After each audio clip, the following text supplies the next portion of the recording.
A mae yna dimod o falchder mawr ynglyn â'r ysgol yma. A ddothon ni yma ddoe a rhoi cyfle i rai o'r hogia a'r genod yn Ysgol Botwnog i gael deud i deud.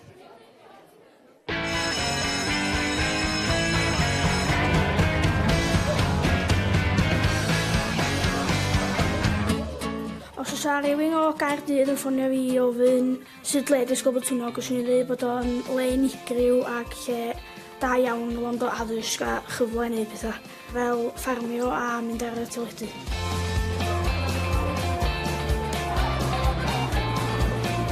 Mi ddys i yma ar ddwrnod blasu a peth cyntaf welis i oedd maint yr ysgol, ond i'n meddwl fyddi dwi'n mynd ar goll yma. O wedyn, ar ôl fi dechrau dod i arfer, dwi'n teimlo fatha bod yr ysgol ddim yn llai.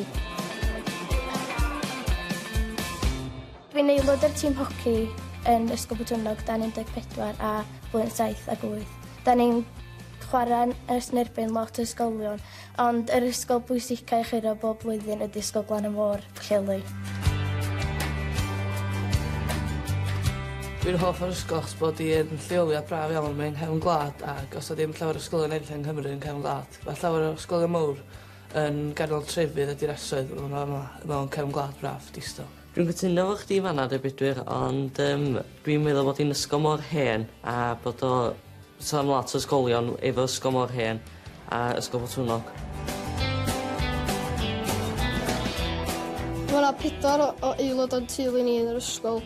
Gen ni 2 efaill fach yn blwyddyn 7 a mae hwnna'n chwarae yma yn blwyddyn 9. Da ni efo llawer o teulu sydd wedi bod yn yr ysgol oherwydd mae mam wedi bod yn yr ysgol, o dad wedi bod yn yr ysgol.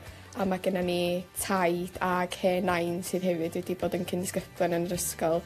Mae pawb o'n ochr fy nhad i wedi dod i'r Ysgol Botwnog yma ac mae sef fy nghymnitherod, fy nghemdryd, fy anti, fy uncle ac fy nhad ac fy nain, pawb oedd yn ochr fy nhad i.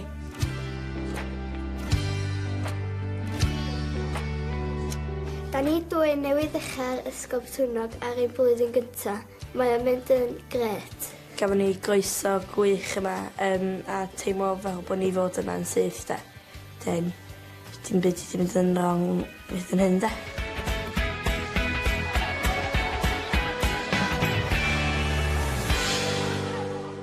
Wel, dyna chi, ddisgyblion presennol Ysgol Botwnog. Mae Lois Llewellyn Estyn Tain yn gyn ddisgyblion.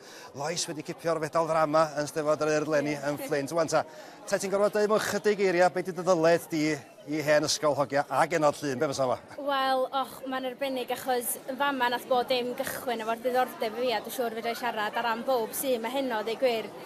Fysa'n am cyfrol da o waith safonol gan ddisgyblion heb ddylanwad Ysgol Botwnog arnyn nhw dde. A Estyn, mi gipus di'r goron yn Steddfod yr Urdd, oedd hi'n ddwbl da i Botwnog. Lle ti arni rwan efo dy yrfa eitha? Wel, dwi ar fi'n cychwyn yn ail flwyddyn Mhrifysgol Aberystwyth yn astudio Gymraeg a flwyddyn yma dwi'n cael mynd ymlaen i wneud mwy o ysgrifennu creadigol, felly dwi'n dych ymlaen yn fawr at hynny. Felly sôn, gair bach sydyn yn Patrobas? Ia, wrth gwrs, wel, da ni chwarae yn neuadd yma yn Botwnog nos Sadwrn ar gyfer cynger 400 mlyddiant yr ysgol. Wel, diolch yn fawr iawn i chi'ch dau. Mae'r gyfrol yma a gwlân rhwng wir a Nawal. Mae'n ffrwyth llafur yr adran Gymraeg yma yn yr ysgol ac mae yna nifer o gyn-enillwyr cenedlaethol fan hyn hefyd. Aled Hughes, llais adnabyddus iawn ar Radio Cymru, cyn disgybl, a titha yma hefyd i gyfrannu i'r noson yma heno. Dwi'n prysur dweud ddim ymhlith yr enillwyr o unrhyw fath o gystadleuaeth roed. Na, mae'n braf cael gwahoddiad yn ôl yma. Mae'n ysgol sydd wedi rhoi gymaint i'r gymuned, i genedlaethau honna ni, ac mae'n braf iawn bod yn ôl ar rhannu noson fel hyn, achos mae'n ysgol bwysig iawn. Aled, diolch i ti, diolch i chithach. Dau hefyd, mae'r gyfrol ar werth, mae'n 5 punt ac mae'n werth bob ceiniog.